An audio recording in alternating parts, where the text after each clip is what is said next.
Hi friends, ఈరోజు నేను మీకోసం ఒక డిఫరెంట్ స్టోరీని ఎక్స్ప్లెయిన్ చేయబోతున్నాను. ఆ ఊర్లో అసలు మగాళ్లే ఉండరు. అంతా అందమైన గిరిజన భామల రాజ్యమే. అలాంటి చోట ఒక యువకుడు వాళ్ళకి ఒంటరిగా దొరికిపోతే ఆ అడవి కన్నపిల్లల గుంపు ఈ ఒక్క మగాణ్ణి చూసి ఏం చేశారు?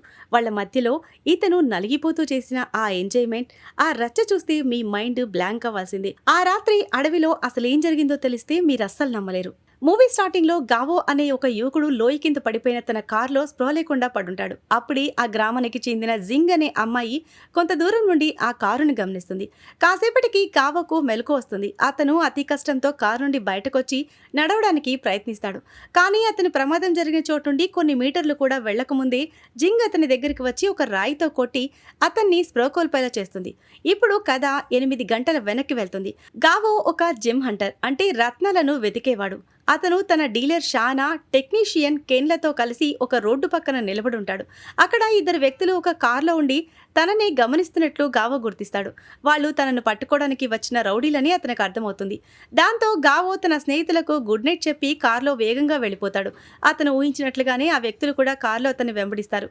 ఈ క్రమంలోనే గావో కారును అతి వేగంగా నడపడం వల్ల అది ప్రమాదానికి గురై లోయలో పడిపోతుంది. మళ్ళీ ఇప్పుడు ప్రస్తుతానికి వస్తే గావోకు మెలకు వచ్చేసరికి తాను ఒక వింతైన గ్రామంలో ఉంటాడు. అక్కడ అన్ని వింతగా ఉంటాయి. ఆ గ్రామంలో మహిళలే ఆధిపత్యం చెలాయిస్తారు. వాళ్లే వేటకు వెళ్లి ఆహారాన్ని తీసుకొస్తారు.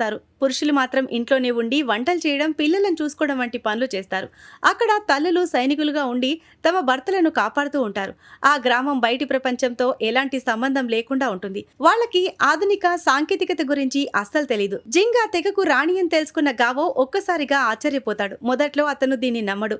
వీళ్ళంతా ఏదో కాస్ట్యూమ్స్ వేసుకుని నాటకమాడుతున్నారని అనుకుంటాడు. అందుకే అతను జింగ్ ను అక్కడున్న ఆడవాళ్ళని నోటికొచ్చినట్లు తిడతాడు. దీనికి కోపం వచ్చిన జింగ్ అతనికి శిక్షగా ఒక చెక్క బోనులో బంధిస్తుంది. కొద్దిసేపటి తర్వాత గావోకు వీరంతా నిజమైన వ్యక్తులని అర్థమవుతుంది. అక్కడి నుండి ఎలాగైనా తప్పించుకోవాలని ప్లాన్ చేస్తాడు. అయితే అక్కడి జ్యోతిష్యుడు యూన్ హీ జింగ్ అనుమతి లేకుండా ఈ గ్రామం నుండి వెళ్లడం సాధ్యం కాదని గావోకు తెలుస్తుంది. దాంతో గావో జింగును బ్రతిమాలి తన కార్ దగ్గరకు తీసుకెళ్లమని కోరతాడు. ఆమె మొదట సందేహించిన తర్వాత దయతో అతన్ని కారున్న చోటుకు తీసుకెళ్తుంది. అక్కడ గావో తన కార్లో ఏవైనా వస్తువులు ఉన్నాయేమో అని వెతుకుతూ ఉండగా ట్రంక్ లో ఒక మెటల్ బ్యాట్ దొరుకుతుంది. అతను సరదాగా ఆ బ్యాట్ ను ఊపుతూ ఉండగా అది పొరపాటున జింగ్ తలకు తగులుతుంది. దాంతో ఆమె అక్కడే స్పృహ తప్పి పడిపోతుంది. ఇది మంచి అవకాశమని భావించిన గావో ఒక బ్యాగ్ తగిలించుకుని అడవిలోకి పారిపోతాడు. కానీ కాసేపటికే కార్ ఇంధనం లీక్ అయ్యి మంటలు చెలరేగుతాయి. ఆ మంటల మధ్యలో జింగ్ చిక్కుకుపోతుంది. గ్రామస్తులు మంటలను చూసి అరుస్తూ అక్కడికి వస్తారు. అది వినగానే గావో తన తప్పు తెలుసుకుని నేరుగా మంటల్లోకి వెళ్లి జింగును కాపాడతాడు. వాళ్ళు బయటకు వచ్చిన వెంటనే కారు పేలిపోతుంది. ఆ వేగానికి ఇద్దరు పక్కనే ఉన్న నీటిలో పడిపోతారు.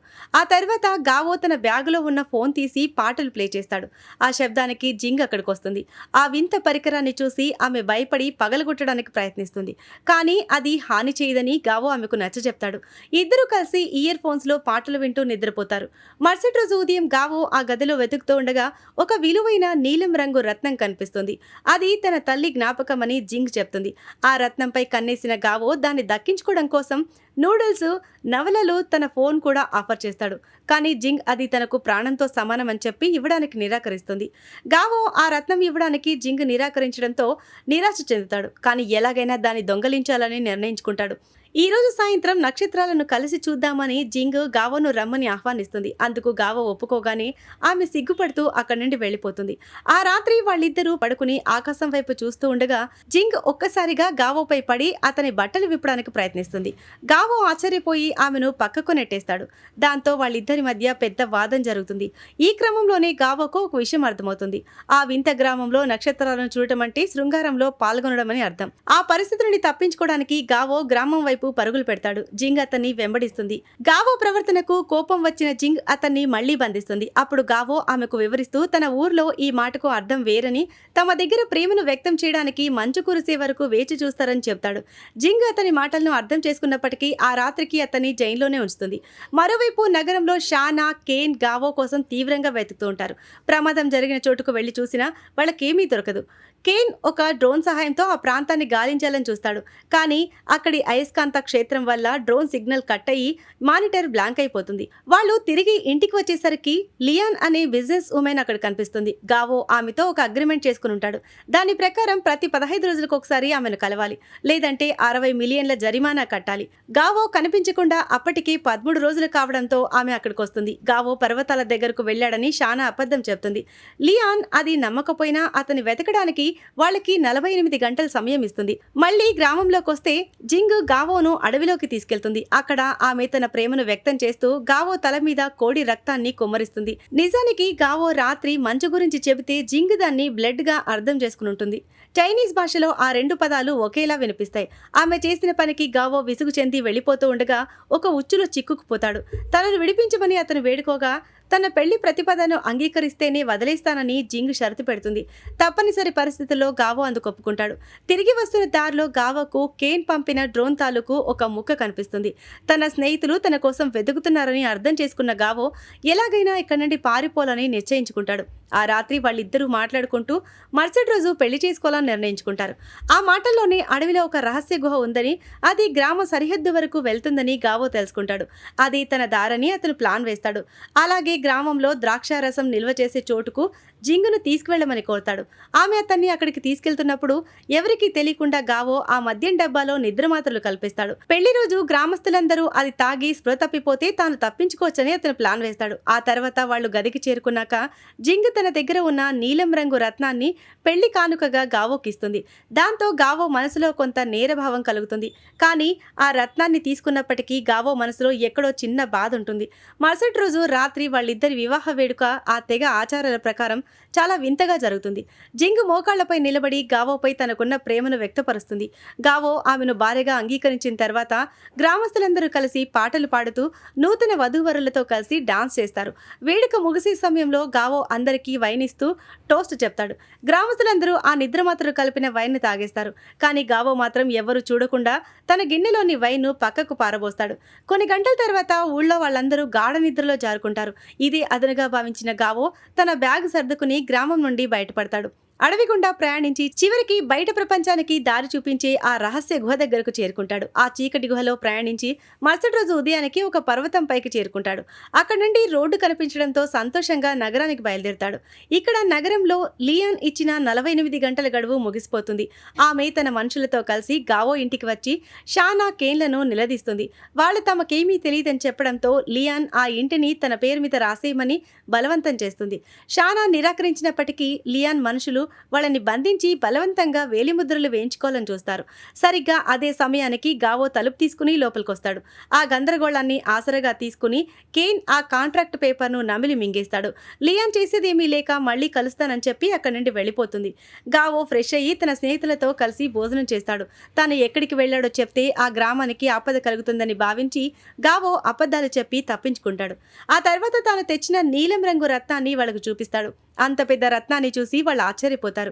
గావో ఆ రత్నంతో పాటు ఆ గ్రామంలో మట్టి నమూనాను కూడా పరీక్షల కోసం షానాకు ఇస్తాడు. ఆ తర్వాత ముగ్గురు కలిసి ఒక నర్సింగ్ హోమ్ లో ఉన్న గావో బాబాయ్ వెన్ దగ్గరకు వెళ్లి జోకర్ వేషాలు వేసి అక్కడ వృద్ధులను నవ్విస్తారు. ఇటు గ్రామంలో గ్రామస్తులందరూ నిద్రలేచి గావో కోసం వెతుకుతారు. గావో తనను వదిలేసి రత్నంతో సహా పారిపోయాడని తెలిసి జింగ్ గుండె బద్దలైపోతుంది. ఎలాగైనా అతన్ని వెతకడానికి ఆమె నగరానికి వెళ్లాలని నిర్ణయించుకుంటుంది. జ్యోతిష్యురాలు యాన్హీ మొదట వద్దన్న జింగ్ పట్టుబట్టడంతో ఆమెను గుహ వరకు తీసుకెళ్లి జాగ్రత్తగా ఉండమని పంపిస్తుంది. నగరానికి చేరుకున్న జింగ్ అక్కడ ఇథియాన్ అనే ఒక సోషల్ మీడియా ఇన్ఫ్లుయెన్సర్ ను కలుస్తుంది. జింగ్ వింత వేషధారణ ప్రవర్తన నచ్చి అతను తన కంపెనీలో చేరమని అడుగుతాడు. నీ మేనేజర్ ఎవరని అడిగితే గావో గ్రామంలో వదిలేసిన ఒక కార్డుని జింగ్ అతనికి ఇస్తుంది. ఆ కార్డు మీద ఉన్న నెంబర్ ద్వారా గావో ఒక నర్సింగ్ హోమ్ లో ఉన్నాడని తెలుసుకున్న ఇథియాన్ జింగును అక్కడికి తీసుకువెళ్తాడు.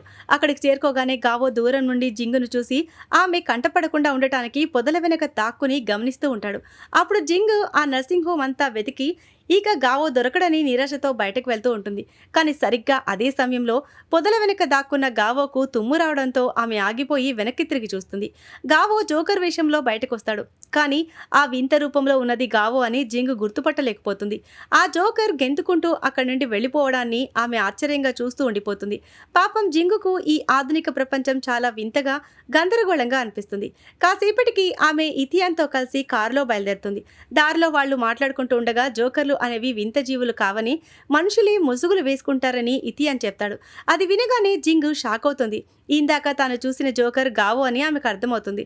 వెంటనే తనను మళ్ళీ నర్సింగ్ హోమ్ దగ్గరకు తీసుకెళ్లమని ఆమె బతిమాలుతుంది. కానీ వాళ్ళు అక్కడికి వెళ్లేసరికి గావో తన స్నేహితులతో కలిసి అప్పటికే వెళ్లిపోయి ఉంటాడు.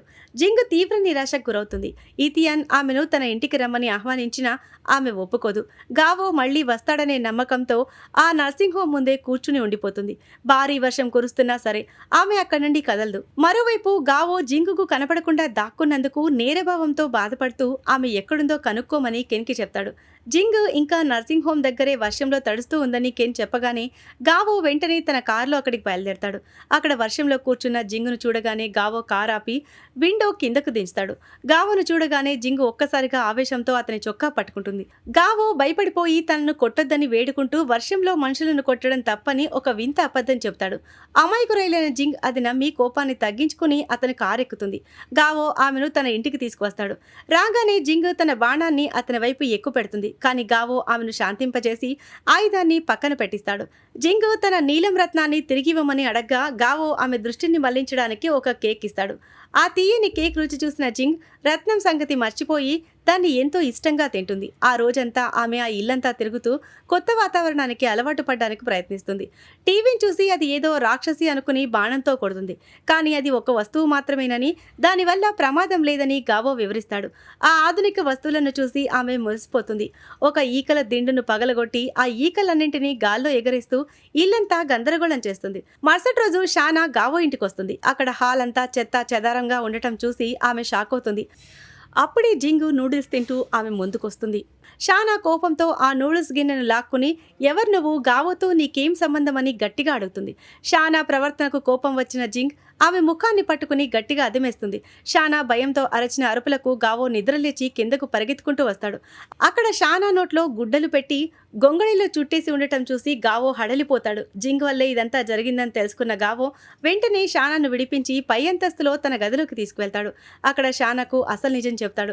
తాను మాయమైపోయినప్పుడు ఒక మారుమూల గ్రామానికి వెళ్లానని, అక్కడ మహిళలే రాజ్యమేల్తారని, జింగ్ ఆ తెగకు రాణి అని మొత్తం వివరిస్తాడు. ఆ గ్రామంలో మహిళలే రాజ్యమేలుతారని, పురుషులు వాళ్లకి లోబడి ఉంటారని గావో చెప్పిన మాటలు షానా మొదట నమ్మదు. కానీ హాల్లోని జింగ్ వింత బాణాన్ని చూశాక ఆమెకు అసలు విషయం అర్థమవుతుంది. అదే సమయంలో కిటికీ దగ్గర ఎవరో తడుతున్న శబ్దం విని జింగ్ అటు వెళ్తుంది. అక్కడ ఇథియాన్ ఉండటం చూసి ఆమె ఆశ్చర్యపోయి తలుపు తీయడానికి ప్రయత్నిస్తుంది. కానీ తలుపు ఎలా తీయాలో ఆమెకు అర్థం కాదు. ఇథియాన్ బయట నుండి చెప్తూ ఉండడంతో ఆమె డోర్ హ్యాండిల్ని గుర్తిస్తుంది. కానీ దాన్ని తిప్పడానికి విపరీతమైన బలాన్ని ప్రయోగించడంతో అది విరిగిపోతుంది. చివరికి విసిగిపోయిన జింగ్ ఆ తలుపును పూర్తిగా పగలగొట్టేస్తుంది. తలుపు పగిలిన శబ్దానికి గావో షానా కంగారు పడి కిందకొస్తారు. అక్కడ ఇథియాన్ను చూడగానే గావోకు ఒళ్ళు మండిపోతుంది. అతన్ని బయటకు ఈడ్చికెళ్లి గేటుకి తాళం వేస్తాడు. అయినా సరే ఇథియాన్ వెనక్కి తగ్గకుండా జింగ్ ఒక మారుమూల ద్వీపం నుండి వచ్చిందనే విషయం తనకు తెలుసని చెప్తాడు. ఆ మాట వినగానే గావో ఒక్కసారిగా షాక్ అయిపోతాడు. ఆమె జోలికి రావద్దని అతన్ని గట్టిగా హెచ్చరించి జింగును తీసుకుని ఇంటికి వెళ్తాడు. మరుసటి రోజు గావో జింగ్ను ఒక ఫ్యాషన్ స్టోర్కు తీసుకెళ్లి ఆమెకు కొత్త బట్టలు కొనివ్వాలని చూస్తాడు. జింగ్ లోపల డ్రెస్ ట్రై చేస్తూ ఉండగా గావో ఆమెకు ప్రైవసీ ఇచ్చి బయటకు వస్తాడు. అప్పుడే దూరం నుండి లియాన్ వస్తుండటం చూసి గావో హడలిపోతాడు. ఆమె కంట జింగ్ పడితే ప్రమాదమని భావించి వెంటనే ఒక గోడ వెనక దాక్కుంటాడు. ఆ కఠినమైన స్వభావం గల లియాన్ స్టోర్లోకి వెళ్తూ ఉండటాన్ని గావో భయంగా గమనిస్తూ ఉంటాడు. మరి ఆ తర్వాత ఏం జరిగింది, లియాన్ జింగ్ను చూసిందా లేదా అనేది నెక్స్ట్ సిరీస్లో తెలుసుకుందాం. సో ఇది ఫ్రెండ్స్ ఇవాల్టి స్టోరీ. ఈ స్టోరీ కనుక మీకు నచ్చినట్లయితే మరికొన్ని ఇంట్రెస్టింగ్ స్టోరీస్ కోసం ఛానల్ని సబ్స్క్రైబ్ చేయండి. Thanks for watching.